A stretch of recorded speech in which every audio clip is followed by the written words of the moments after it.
14 h mercredi, 2 heures après l'accident dans la forêt de Zutphen. Un train de marchandises français vient de percuter de plein fouet un train de voyageurs luxembourgeois qui arrivait en sens inverse sur la même voie. Les secouristes ont mis moins d'un quart d'heure pour arriver sur place. Voici les premières images filmées par les pompiers de la Moselle 25 minutes après l'accident. Jean-Luc, deux lampes aussi, qu'on puisse voir bien même là-haut. Tu es dans une partie compartiment là ou pas? Du type toilette ou hall d'entrée là, je sais les choses. D'accord, c'est sur les couloirs quoi. Priorité pour les pompiers, reconnaître les lieux. Y a-t-il encore des survivants? Là on voit rien. Aucun signe de vie. La reconnaissance continue, il faut passer chaque wagon au peigne fin. Tu vois quelque chose? Ouais, là j'ai la cabine. À l'intérieur de la cabine, le conducteur du train de marchandises est mort sur le coup. Sa locomotive a littéralement écrasé le premier wagon de voyageurs. Il ne reste plus que quelques centimètres de tôle sous les roues. On sait déjà qu'il y a au moins 3 morts. Les conducteurs des 2 trains, plus un ouvrier qui travaillait sur les voies.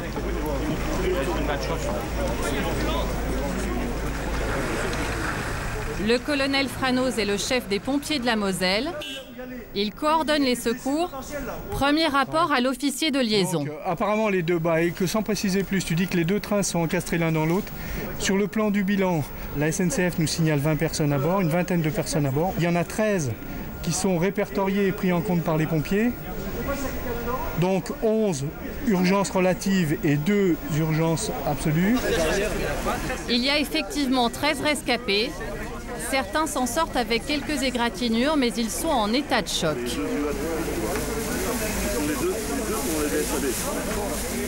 Les blessés graves sont eux soignés à même le sol en attendant d'être évacués vers les hôpitaux. 4 qui vont au Luxembourg, ils sont en train d'envoyer les ambulances pour envoyer sur les cliniques de Luxembourg. Il y a 4 qui vont à Luxembourg.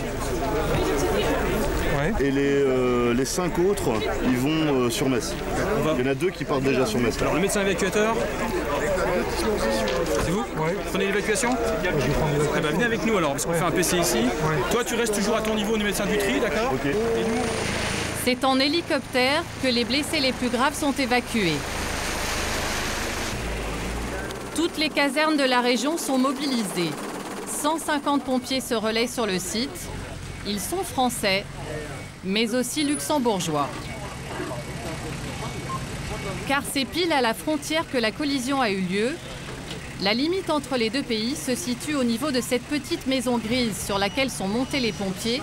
Luxembourgeois et français travaillent ensemble dans les 2 langues. Kan de dokter bis op komen via zijn het spoeken? Eerst lopen aan mijn poste veel op te komen. Ah, il faut passer par la voiture là. Ok. Dans l'après-midi, 3 morts sont confirmés et 3 personnes manquent encore à l'appel. La progression est difficile.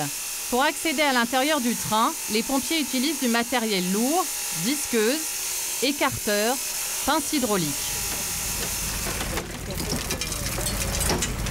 On va essayer d'enlever ce siège là. Et celui-là c'est possible si on l'écarte là. Si on l'écarte, voilà. On va l'écarter, d'accord? On sort l'écarteur, on écarte ici. Vous avez bien fait, c'est bon. Il faut découper la ferraille, petit bout par petit bout. On a un amas de ferraille et beaucoup de difficultés d'accès et des ferrailles qui sont relativement épaisses. Donc notre matériel qui est plus prévu pour le secours routier, on a du mal à intervenir sur les ferroviaires avec. Les pompiers vont d'ailleurs casser 3 ou 4 cisailles comme celle-ci en raison de l'épaisseur du métal. Il faudra plusieurs heures pour découvrir la 4e victime, un passager au premier étage d'un wagon. Jérôme, tu laisses ta place, tu laisses monter le médecin pour qu'il ait un visu sur la victime. Seul le médecin des pompiers peut officiellement constater un décès. Il va devoir le faire de l'extérieur, car pour l'instant, il n'est pas possible de pénétrer dans le wagon. Confirmation victime numéro 4, victime numéro 4, wagon numéro 2, premier étage. Un peu plus tard, dans un autre wagon, on va découvrir un autre corps. Le colonel Franoz apprend un 5e décès. Donc je confirme 5e victime. Ouais, bien reçu, donc 5 victimes. 5 morts, bilan encore provisoire. 7 heures se sont écoulées depuis l'accident. C'est sur le pont qui enjambe les voies ferrées que le poste de commandement est installé. C'est là aussi que les officiels et toute la presse sont rassemblés. La nuit va tomber. 21 heures. De puissants projecteurs ont été installés.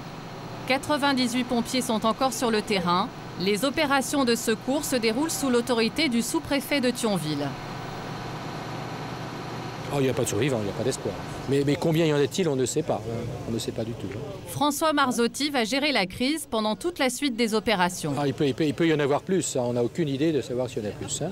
C'est lui qui centralise l'information. Là, il briefe un élu local. Merci en tout cas de votre soutien, monsieur le député. Hein. Merci. Hein. Qu'est-ce que vous aviez là, monsieur le sous-préfet ? Écoutez, c'était le député maire de Thionville qui était présent sur les lieux cet après-midi, qui est un médecin d'ailleurs, et qui rappelait pour faire le point et savoir si on avait dénombré d'autres victimes. Alors, qui veut faire un point ? RTL. RTL, oui. En rouge. Oui. Le sous-préfet doit aussi gérer la presse. Une vingtaine de médias des 2 pays se sont déplacés. Un 4e corps a pu être désincarcéré. Il doit répondre toutes les 2 heures à chacun des 50 à 70 journalistes présents sur le site. Merci. Bon, je vais retourner me reposer un quelques l'avenir et on recommencera demain matin vers 6 heures à peu près. Vous ne savez pas du tout à quelle heure la grue va arriver. Mais le retour à la maison n'est pas pour tout de suite. Il y a encore une demande et celle-là est un peu particulière. J'ai l'agence Reuters oui. Qui souhaiterait vous interviewer, mais ce serait en anglais. Non, alors no speak English. Ouais, d'accord. Parlo italiano, forse, Italien. ma è la lingua che...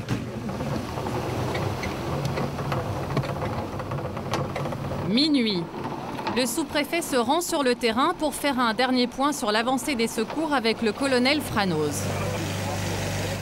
Il commande ses hommes depuis maintenant 12 heures. Un corps reste encore à désincarcérer. Il faut aussi dégager les wagons qui reposent en équilibre instable sur le train de voyageurs. Ça nous permettra de continuer la progression dans les wagons. On ne peut pas aujourd'hui, en ce moment, pour des raisons de sécurité, mener à terme. Parce que, comme la locomotive est dessus, je ne peux pas faire pénétrer, avec un équilibre très instable, je ne peux pas faire pénétrer des équipes en dessous.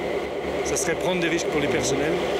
Parce qu'il n'est pas dit que, même en soulevant la dernière ferraille, on ne retrouvera pas une victime.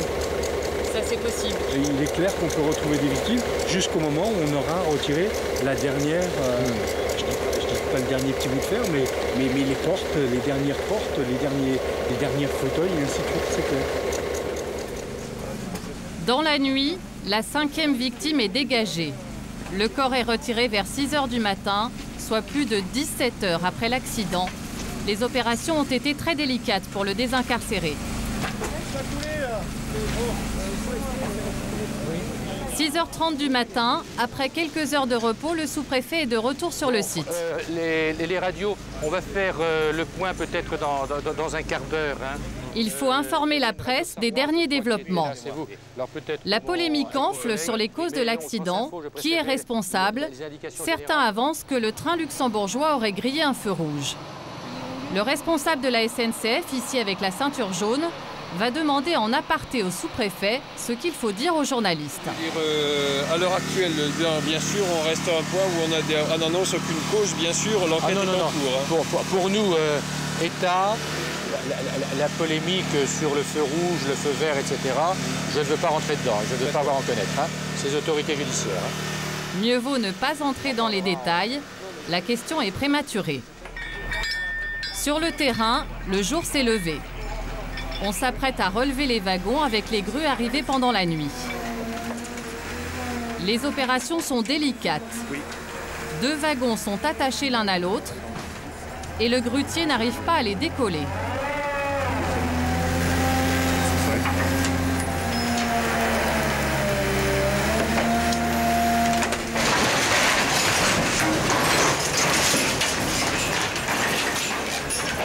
Il n'y a heureusement aucun blessé.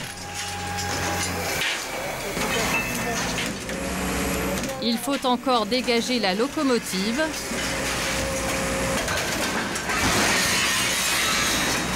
Et c'est jeudi soir, à minuit, 36 heures après l'accident, que la 6e victime, la dernière, sera retrouvée dans le dernier recoin du wagon voyageur.